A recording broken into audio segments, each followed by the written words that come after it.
Striker 9 Software, and in today's video we're going to be doing another commentary. Now this commentary is going to be a bit different than most of my normal commentaries, and it's more going to be me explaining things. As you see in the background, I'm playing some ARK because this is going to relate heavily to today's topic, which is going to be why I was addicted to ARK, and what a community can actually do to something like a game, or any sort of creative media, or really anything for that matter, what a community can do as a whole. So without further ado, let's start with talking about why I became addicted to ARK. As many people on my friend list may have seen, for the longest time all I played straight was ARK. ARK Survival Evolved was literally like my go-to game for everything. I hardly played Black Ops, hardly played Smite, hardly played any of my games I owned. And there's actually some reasoning behind it. The reasoning basically is that I really liked the game, but it wasn't actually the gameplay that got me so interested in it. What got me interested in this game wasn't necessarily the gameplay, the dinosaurs, or the constant updates, but it was the servers, the public servers. So for the longest time I played it on a private server. I got super far, I got everything I'd ever want in it, and then I just kind of got bored. It kind of pooped out, and I just didn't feel like playing anymore. What eventually happened though is that I went on a public server. The first server I tried was a PvP server, and I was amazed, just completely amazed by what I saw on the public server.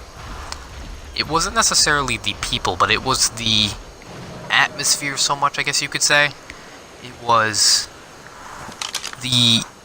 how the community itself was so different from a private server.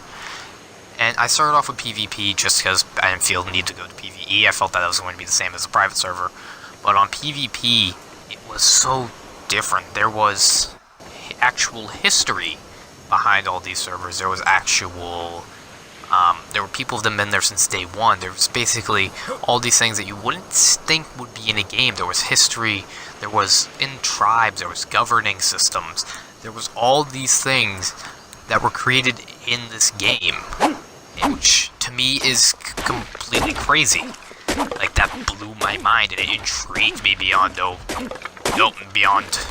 basically everything. Like, that just interests me more than anything in the world. So what ended up happening was I, as time progressed, I really got to like these servers, and I met amazing people who I basically played the servers, many different servers with, and I was happy. The game became really new. Or not so much new, but it became newer to me. It became a new experience, and I liked it. You're probably wondering, how does this tie into the topic of how a community can change things? Well, for the game ARK itself, the game itself is fairly simple.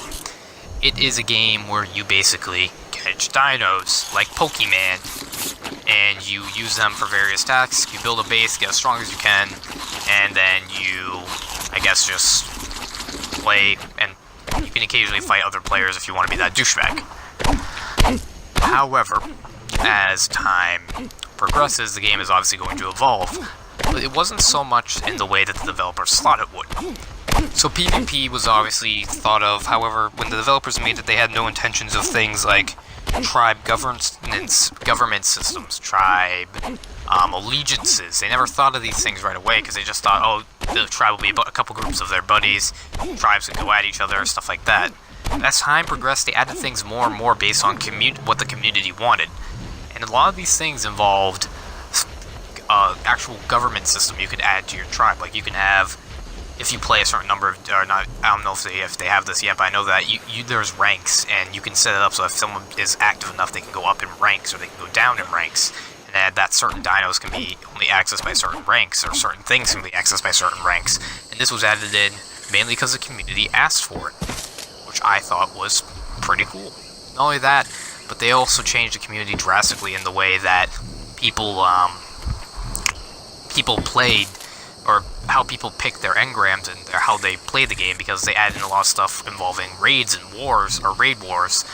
They also think about adding in things like an actual suicide feature of your character, because some players are literally locked in cages, or locked in enemy bases for so long that they literally can't do anything, which is insane. And you're probably thinking, oh, thanks, Striker, this is really cool and all. But how exactly does this relate to how a community is powerful and what it changes? Well, I think it's probably fairly self-evident, but the developers, I don't think, planned for all this. I don't think they ever planned to add in cages, government system. I don't think they ever planned to add in any of this. I think they were just planning to make a game where you could have dinosaurs, because that's every little kid's dream. The community was able to make a change. So how can this be applied to real life, you're probably asking? Well, it's very simple, you see. Change isn't hard necessarily to make as long as you go forth and attempt to make said change. That's fairly self-explanatory. Nothing will change unless you want it to change. And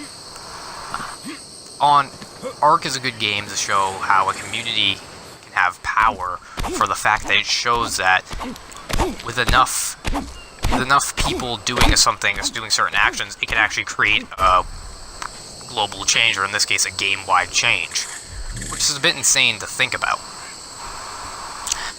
Now, I can only imagine what's going on in the developers' heads right now when they think about stuff like this. They may think about it, they may not, but just to think that every server on this game has history, it has people that hate each other for the simple fact they're in other tribes, and how great of a social experience this game can be, and the fact that they didn't really create all of that. What created that was the players. It was the community itself that created and formated these things, which I find is insane and interesting.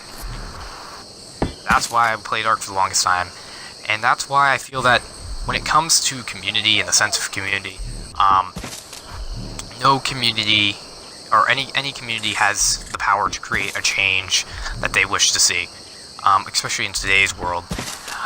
If you want something to change, or if you want a change, then you necessarily, maybe not just you necessarily, but you and others can go out and make said change, because it's not hard to make that change. And it's crazy what a community can actually do when they want something, or when they evolve over time. And I feel that ARK is a great I guess you could say, it's a great game to showcase how a community can change what an original purpose of something was, and how a community can change the meaning behind certain things. And now you may completely disagree with me. That's completely fine. You may be like, you're nuts, get out. And to you, oh, that's a 145 strike. And to you, I would say, hey, that's your opinion. I don't care. Just gonna go cry myself to sleep. No, but in all seriousness, that's your opinion. That's how you see it. But how I perceived the exchange in the community and all these different things is very different from other people, or you may see it the same way. And I'm just trying to convey this message that as a community, you have more power than you probably think. Even a group of people, like 1, 2, or 3, or 4, because that can be considered a community, you have enough power to change literally anything. You can change the meaning of things. You can do theoretically anything with a community, which is a crazy thought. So in conclusion, what is the power that a community holds altogether? I feel that a community holds no set amount of power, nor does it not hold any power at all. I feel that a community only has as much power as it gives itself. And in the showcase of ARK, the community was given basically freedom to do whatever they want, given the fact it may as well be a sandbox game. But they were given freedom to do as they please with the environment and with their choices. And given that much freedom, they were able to essentially forge an entire... They were able to forge whatever they wanted out of the game. And forge whatever they wanted out of this particular... basically what they want out of this particular piece of art, because games are technically art if we want to get technical. That, to me, is impressive and crazy.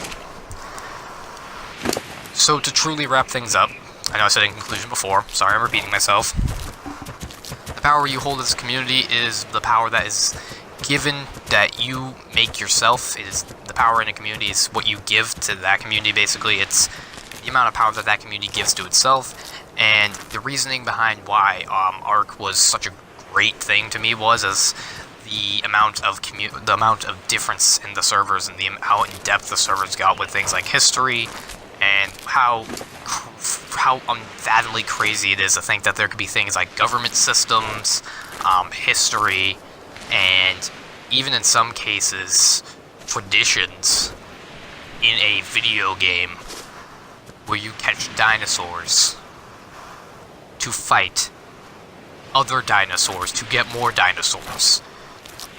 That to me is just insane. That's truly something different. It's truly something crazy. But like I said, that's all for today. That's my conclusion of that is a conclusion from this video. That's the summary of it for all you people that like skipping around. That's all for today's video. If you did enjoy, please like and subscribe. Sorry I was a bit all over the place. I'm just kind of like wrapping up my thoughts about this, and I wanted to make an ARK video for the longest time. Expected Dungeons of the Endless video up soon. I'm trying to make that work. It's fighting me like to no end, and I really want to upload it because I actually had a lot of fun playing that game again. But it's fighting me, so it should be uploaded by the end of the day today. That's all. If you did enjoy, please like and subscribe, and I'll see you guys in the next video.